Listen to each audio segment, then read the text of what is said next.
কিন্তু পরে নিজে পালিয়েছিল, কিন্তু তাকে চাকরি থেকে বহিষ্কার না করার কারণে সে গত জুম্মায় ফেরত এসে আবার নতুন তাণ্ডব চালালো। তো সে এই জিনিসগুলো হচ্ছে, তার কি এর আগে চাকরি চলে যাওয়া উচিত ছিল না? তার বিরুদ্ধে কি কেস ফাইল হওয়া উচিত ছিল না? তার বিরুদ্ধে কি আইনি কর্মকাণ্ড শুরু হওয়া উচিত ছিল না? আর সেটা যদি শুরু হতো, সে পলাতক ছিল ভাই। তার বিরুদ্ধে যদি আইনি কর্মকাণ্ড শুরু হতো, পলাতক অবস্থা থেকে সে ফেরত এসে এই কাজ করতে পারত? সে পারত না। তাহলে এই যে সরকারি অবস্থানে স্থিতিশীলতা আসছে না, কারণ আমরা দেখছি আমাদের সরকার সেই জায়গার যে ভূমিকাগুলো তাদের রাখা দরকার সেগুলো তারা রাখতে পারছে না।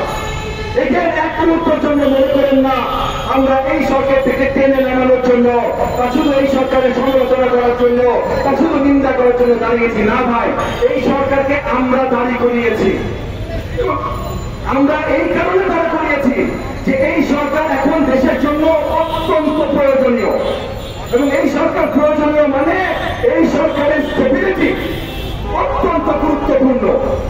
আমাদের সবার জন্য এটা অত্যন্ত সংখ্যাজনক। তো আমাদের প্রত্যেকটা পদক্ষেপ নিতে হবে যেন এই সরকারের স্টেবিলিটি কোনোভাবেই নড়চড় না হয়। তো কোন ভুলের কারণে যদি তাদের স্টেবিলিটিতে নড়চড় হয়, এই ভুলগুলো ধরিয়ে দেওয়া এবং এই ভুলগুলো ঠিক করাতে তাদের সহযোগিতা করা, এইটাও আমাদের দায়িত্ব কর্তব্য। একই সাথে এই সরকারের নিজেরই বলছি, আমাদের ফরেন সম্পর্ক, ফরেন রিলেশন, এই যে ভূরাজনৈতিক সম্পর্ক, একটা দেশের জন্য সবচেয়ে গুরুত্বপূর্ণ যে জিনিসগুলো আছে তার মধ্যে একটা ভূরাজনৈতিক সম্পর্ক। আমাদের যতগুলো ভূরাজনৈতিক সম্পর্ক আছে তার মধ্যে সবচেয়ে গুরুত্বপূর্ণের মধ্যে একটা হলো ভারত বাংলাদেশ সম্পর্ক। ভারত বাংলাদেশ সম্পর্ক গত 15.5 বছর ধরে রাষ্ট্রের সাথে ব্যক্তির সম্পর্ক হিসেবে পরিচালিত হয়েছে। অন্য যে কোনো রাষ্ট্রের সাথে দুই দেশের সম্পর্ক রাষ্ট্র রাষ্ট্র সম্পর্ক হয়। আমাদের সাথে গত 15.5 বছর ছিল ভারত শেখ হাসিনা সম্পর্ক। ভারত বাংলাদেশ সম্পর্ক ছিল না, ছিল ভারত শেখ হাসিনা সম্পর্ক। রাষ্ট্রের সাথে ব্যক্তির সম্পর্ক, এবং ওই ব্যক্তি শেখ হাসিনা সেই ভারতের মানুষ, ভারতের লোক হয়ে ভারতের দোষর হয়ে কাজ করেছে 15.5 বছর। তাহলে রাষ্ট্র রাষ্ট্র সম্পর্ক কি ছিল ভাই? কিচ্ছু ছিল না।